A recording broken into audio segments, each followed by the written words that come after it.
یو خبره به زه ضرور وکم او دا جمله ټول تقریر کې دا یو خبره به زده کړې ډېره ده. بعضې علماو اختلاف دی په دې کې چې نبی پاک مبارک مور او پلا د دغې دنیا نه مسلمان تیر شوي دي او که نه. بعضې علما وایي ډېر لوی د اکابرینو ډېرو لویو علماو په دې کې اختلاف دی، خو لیکن مضبوط موقف دا دی. بعضې علما وایي چې دغې دنیا نه العیاذ بالله دغې دنیا نه مسلمان نه دي تلي. بعض علما وایي چې مسلمان تلي دي، خو مونږ به دا عقیده په دې قول باندې عمل ډېر حق ته قریب دی چې مونږ به دا وایو چې نبی پاک مبارک والدین دا جنتیان دي. مونږ دا موقف ساتو چې نبی پاک مبارک مور او پلار دا جنتیان دي. موسی علیہ السلام چې کله مور په بکس صندوق کې واچولو په اوبو کې روان شو او آسیې بیبي د فرعون لعین کورودانې او ښځې آسیې رضی الله تعالی عنها راونیو نو ساتل یې شروع کړل. آسیې بیبي فرمایل دته به زه خپل بچی وایم. فرعون ورته وایي چې ګوره دغه اومغه هلک نه وي چې د ما بادشاهي تباه کوي، دا خو به هغه هلک نه وي. آسیې بیبي ورته ډېرې خبرې اترې وکړې، خو په لنډه توګه دا توجه غواړم ډېره باریکه خبره عرض کوم. موسی علیہ السلام مبارک د آسیې بیبي په کور کې دی،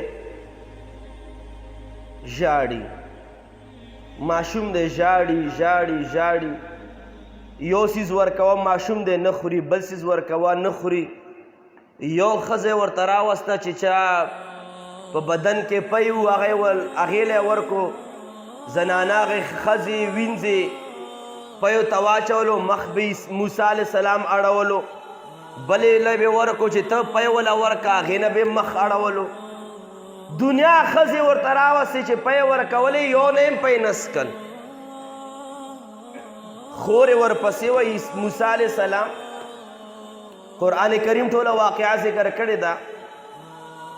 فرعون ته وایي چې زه به تاسو ته یو ښځه وښایم، کیدای شي چې د هغې پی وسکي.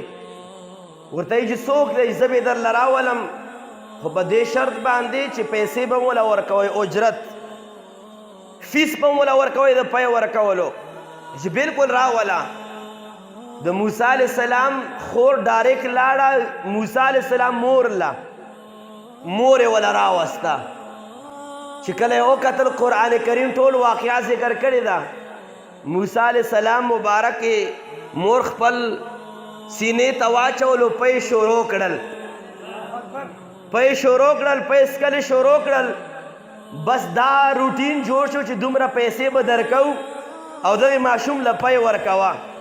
خپلې مور وله پی ورکول، پیسې به ورته میلاوېدې، د بچي دیدار به ورته میلاوېدو. علما لیکي چې موسی علیه السلام مبارک پی د نورو ښځو ولې نسکل؟ د خپلې مور والا اسکل، د پردو ښځو یې ولې نسکل؟ بس دغه جمله د اورېدو قابله د علما لیکي چې پیغمبر بدن مبارک دا جنتی بدن وي، پیغمبر بدن دا پاک بدن وي، او دغه پیو نه د بدن د پاره غذا دا بدن د پیو نه جوړیږي. او دا ټولې ښځې چې ورته راوستې وي دا کافرې مشرکې ښځې وي. او پیغمبر شان دا نه دی چې د یو مشرک بدن پی وسکي او د پاک پیغمبر پاک بدن د هغې نه جوړ شي. نو خدای پاک دا ګواره نه کوله چې د ما پاک موسی مبارک بدن د یو پلید انسان د بدن د پی نه جوړ شي. نو موسی علیه السلام په ماشومتوب کې دا معجزه وه چې مشرکانو پی نسکلې، د پاک مور بیبي پی اسکل شروع کړل. بس صرف توجه د خبره طرف ته رسول غواړم چې موسی علیه السلام مبارک د مشرک ښځې په نسکل د کافر ښځې په نسکل چې پاک پیغمبرو.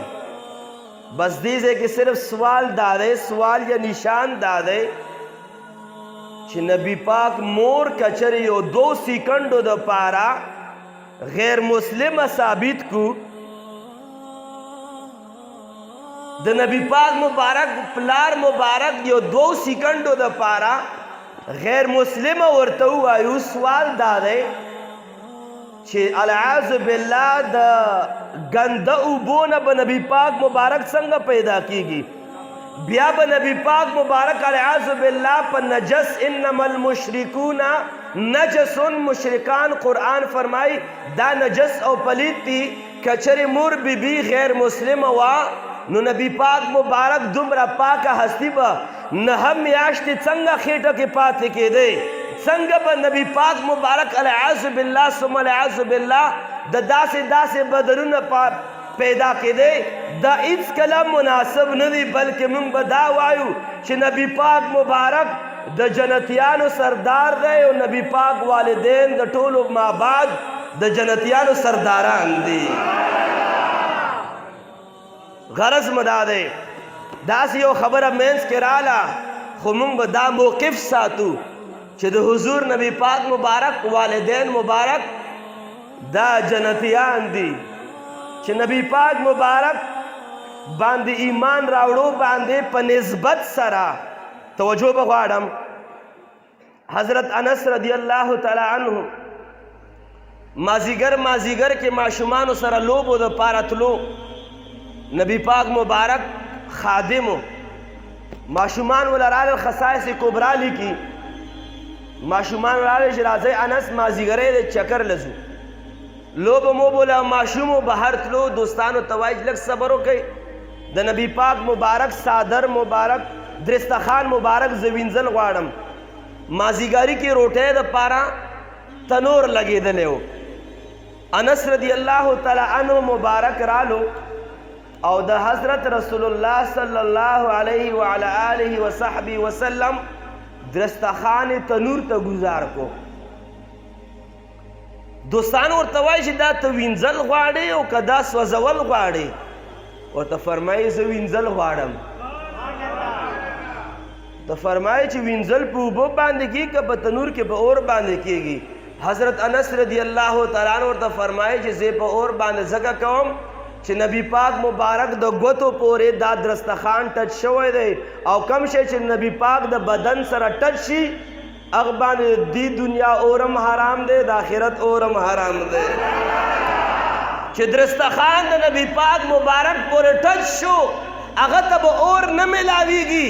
نو آیا هغه هستی مبارکه چې نبی پاک 9 میاشتې دننه پروتو، نبی پاک مبارک د څومره عمر پورې د مور مبارکې په غېږې کې تیر کړی و، هغه مبارکه به بیا داسې ځای له ځي نه مونږ دا ایمان دی چې نبی پاک مبارک والدین به د ټول نه مخکې جنت ته داخلېږي.